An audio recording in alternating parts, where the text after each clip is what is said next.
Hey, friends and revolutionaries! Thank you for sticking around. I'm sorry.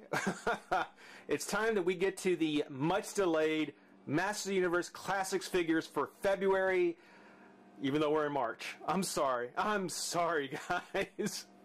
But we are going to go ahead and get to these three figures before we get to the middle of the month when the new ones will come in. So hope you haven't overdosed on it from other reviewers. Here's my take on the first of the figures, the Masters of the Universe Classics, Bo.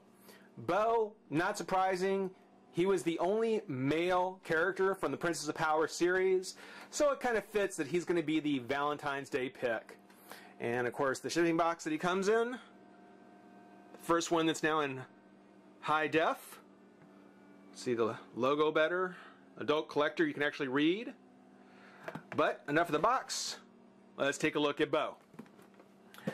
Now, Bo does not come on a pink card with a oval bubble. No, Bo is in the traditional Masters of the Universe Classic packaging with the brickwork and the lightning, the great dimple, as it will forever be known, Masters of the Universe logo at the top, and simply a sticker to indicate that he's from the Princess of Power series.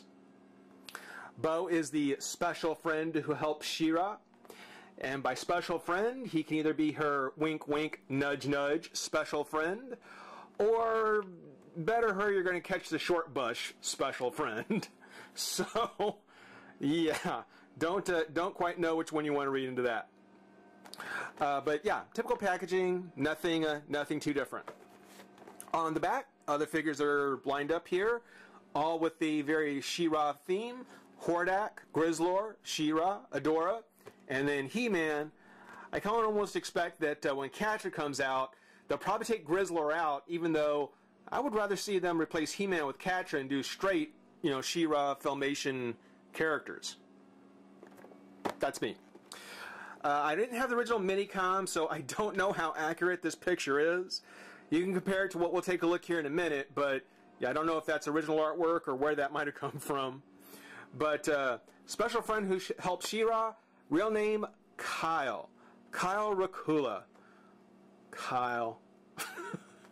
I'm almost grateful that they never use these real names. Like, for instance, after wandering through Despondos for several centuries and unable to return to Eternia, Hordak, not Hector, because they don't use the real names other than just put them in here, like so. So they'll never use Kyle again. But Hordak and his ageless armies eventually claim Etheria as the new throne world, disposing of local monarchs and ruling the people through fear. A nobleman in Queen Angela's court, Kyle was one of the many brave warriors who took up arms against the Horde invaders and joined the Great Rebellion. Nicknamed Bo due to his natural ability as an archer, each of his arrows possess a different magic or different power and has a magical heart that beats frantically when She-Ra is in danger. Bo is secretly in love with Princess Adora, unaware that she and She-Ra are one and the same.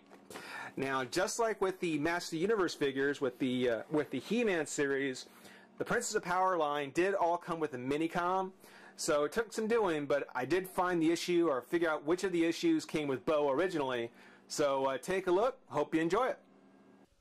Admittedly, on the DVD collection of Minicoms that I have, there are only about half a dozen Princess of Power issues. Now, the one that came with the original Bo figure was Princess of Power Hidden Symbol Mystery, which almost sounds like a Scooby-Doo episode. Now, even for someone like myself who reads these mini-comics as canon, I'm not above pointing out when they don't make a whole lot of sense, and this issue does a lot of that. Mostly because if we look here on the cover, we see Adora. No, this isn't She-Ra, it's Adora.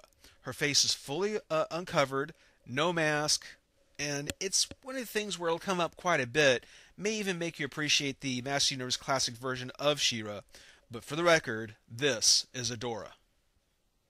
The story itself opens with Bo, strictly out of curiosity, exploring the dark woods of Etheria. And in classic Minicom style, yes, you're allowed to be shocked, this is Bo. Unbeknownst, he's being watched by Catra, who we won't get into her character a whole lot this time. Instead, we'll wait for her figure to come out, but there is quite a bit to her, and a lot you may not have known. Recognizing his power as a magician and skill as an archer, Catra feels that Bo would be the perfect ally in her evil schemes. Using what would eventually become her signature magical move, Catra transforms into a little black cat and tries to lure Bow into saving her. And so poor, dumb, good-hearted Bow goes and climbs a tree, only to be found that he's been tricked by Catra and ambushed by the vines of the trees of the dark forest. Not unusual, and conveniently enough for the story, Cowl, in an appropriately yellow color, isn't far from Bow's side and sees the entire thing take place. He quickly flies off to find Adora. Again, full face, no mask. This is Adora. With this news, it's time for She-Ra, and you can really see in these pictures where the inspiration for the second head of the Master Universe Classic She-Ra figure came from. Peg hole in the forehead aside, actually very nicely done. Not here to talk about that figure, so it's off to save Bow. With Swiftwind, without the mask, and back as Adora. See where this is starting to make less sense? Back at the forest where Cowl last saw Bow, there's no one to be found. Only a scrap of paper with magical symbols. Hence the name of the title. Bet you were wondering when that was going to pay off. With no explanation as to how it got there, what it is, or who left it, Adora is unable to read the magical symbols on the clue and has to go see the Wizardess, later to be replaced by Lighthope in the Filmation series. The Wizardess gives Adora a magical mirror crystal so that she can read this clue that no one knows where it came from, how it got left behind, or why it knows where Bow is, except it's magical, so that's enough. Meanwhile, in another part of the forest, Bow is denying Catra's pursuits, explaining that a beautiful woman by his side, kingly power, and the adulation of the people is a fate no man should want. Well, Catra's understandably miffed about that, so she plans on using her own powers to freeze Bow's heart. Our heroine shows up in her full She-Ra mask glory to save Bow, or bring along a box with a spare one from Roboto, I'm still not sure. Somehow, on this page, a lot happens. Catra gets the box with Bow's heart, She-Ra knocks out of her hand, somehow Bow gets it back, all the while no one noticing that She-Ra loses her mask again and returns to Adora. Adora and Bow ride off to safety on Swiftwind, leaving Catra in the classic villain fist-shaking pose. Once alone and completely oblivious to the fact that Adora is wearing the exact same thing as She-Ra, Bow confesses that there was no way that Catra would have won Bow's heart because it's always belonged to Adora. And he admits that he'll never again let curiosity carry him away because, as the pun says, curiosity always gets the cat.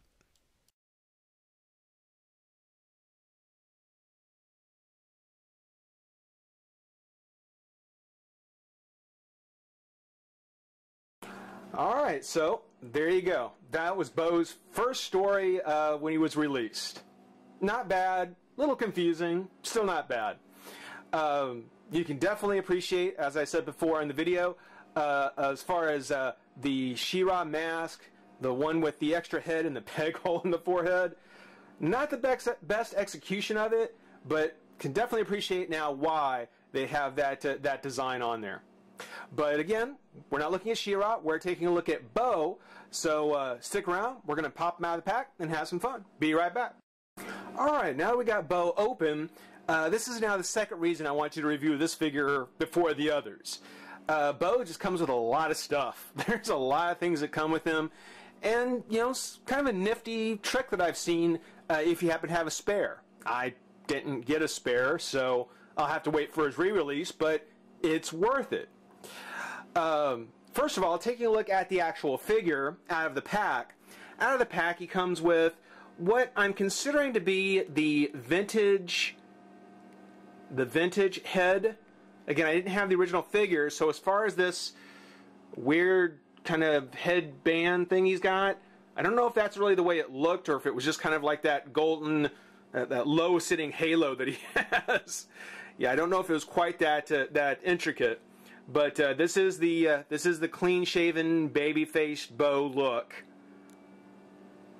Which, again, I don't think they got to Bow in the 2002 series, so this, I think, is supposed to be based off the original figure. Not too bad. Not bad at all. I do think that I don't know if it's because of the armor, and I guess let me talk about that here real quick. The armor that he wears the chest piece and the cape are all one piece. They don't lock down anywhere, so it, you know, it just kind of moves around and jiggles around a bit. But my biggest complaint on it is this plastic rope thing here.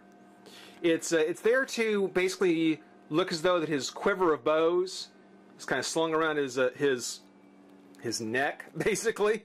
I mean, it's not even around his it's not even around his shoulder, really. I mean, it doesn't come down over his shoulder. It's literally hanging off his neck, and that looks weird. It would be almost worth it to just cut that plastic off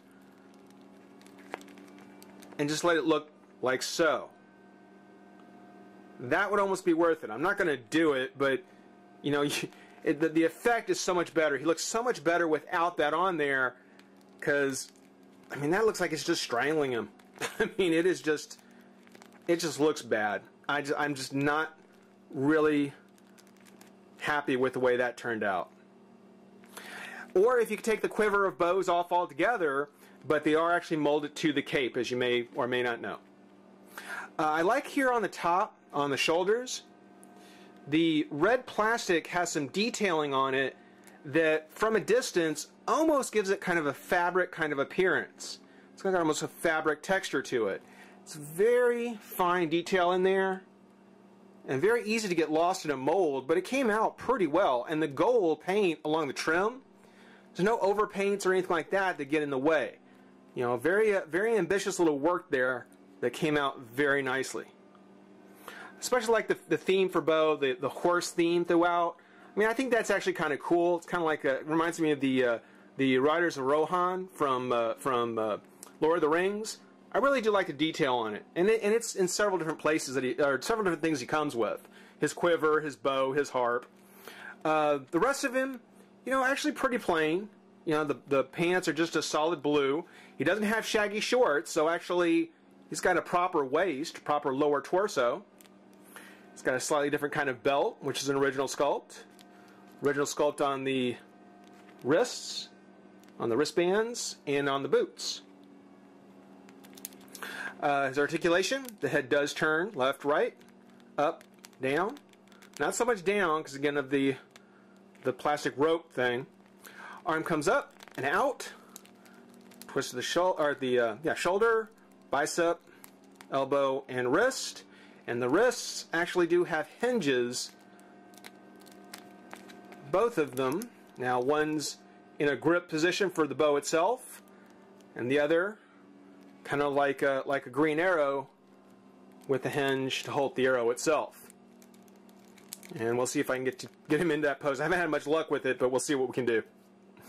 Does have his crunch, twist at the waist, leg comes up, out, bend at the knee, and twist at the boot.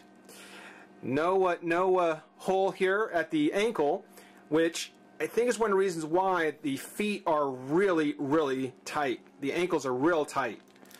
They stand fine the way that they're posed, the way that he comes with, but yeah, these ankles are very tight, and probably take some heating up to get to move. But I'm not going to do it. I don't want to get him too loose. I'll leave him like this because again he stands fine. Love the two-tone on the boots.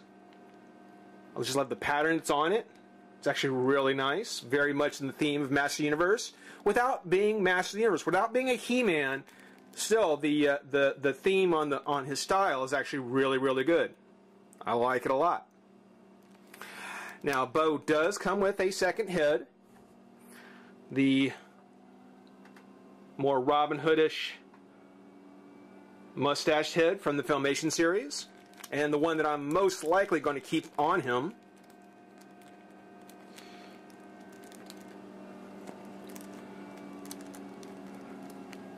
There you go.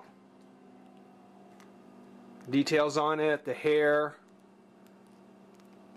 the paint, all very nice. Just that this one piece just really bugs me. Now, it does say in his bio that he has a heart that beats frantically when She-Ra's in trouble. And I think that was referring to the original figure had kind of a gimmick with a light-up thing where in his chest there was actually a little heart that would actually like flash. To accomplish that theme, there is a little peg piece that pops out of his chest, and whereas you have just a little circular button here, you can actually peg in a heart. So like so. It's one of the things where whether or not that it was really needed to have a piece that swapped out like that, it's an extra accessory, something to keep track of, kind of nifty, but you know, they could have just left a heart molded in there, and I don't think anybody would really have minded. Just a little bit more effort than I think they needed to make. I would rather them have found something else to do with his rope. His other accessories, he comes with his harp, and as I mentioned, does have the horse theme to it. And for those people who remember in the show, his harp was basically just his bow in a second form. Oh, I guess just have him hold it like that.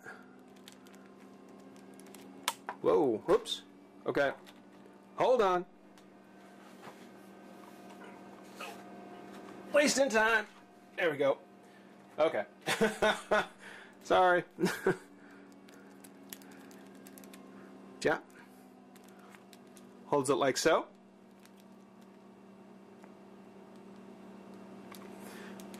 Pop that out. His bow, which actually is really nice. I love the fact that they didn't actually string his bow. I guess if you wanted to, you could get some black thread. Maybe I'll do a follow-up on it after I've actually got some black thread and actually threaded his bow.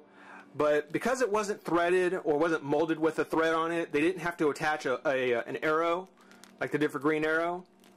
So it looks much better on him. He doesn't hold it very well. His wrist is actually very soft. It's very kind of bendable. So the bow tends to slide around in his hand a bit.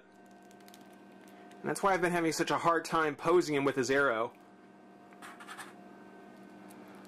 But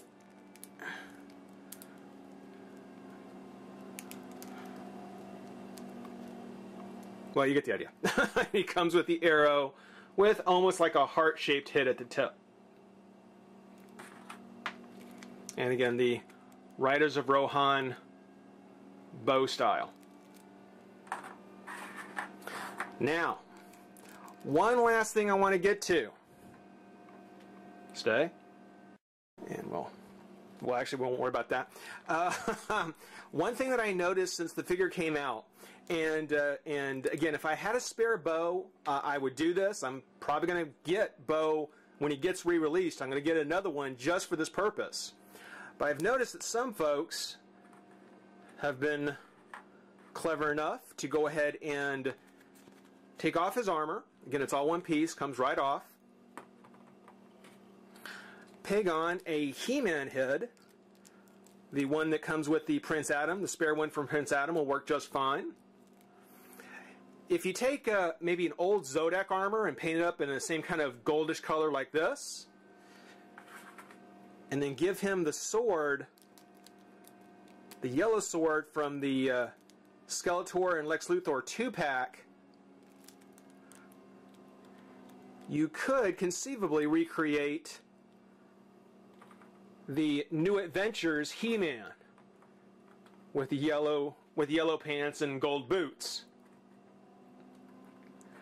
So as I said, it's something where if you have a spare bow, it's a nifty idea, just like if you have a spare King Grayskull doing the 2002 He-Man. It's a nifty idea. If I get a chance to and I get spares of those figures, I will definitely be doing it.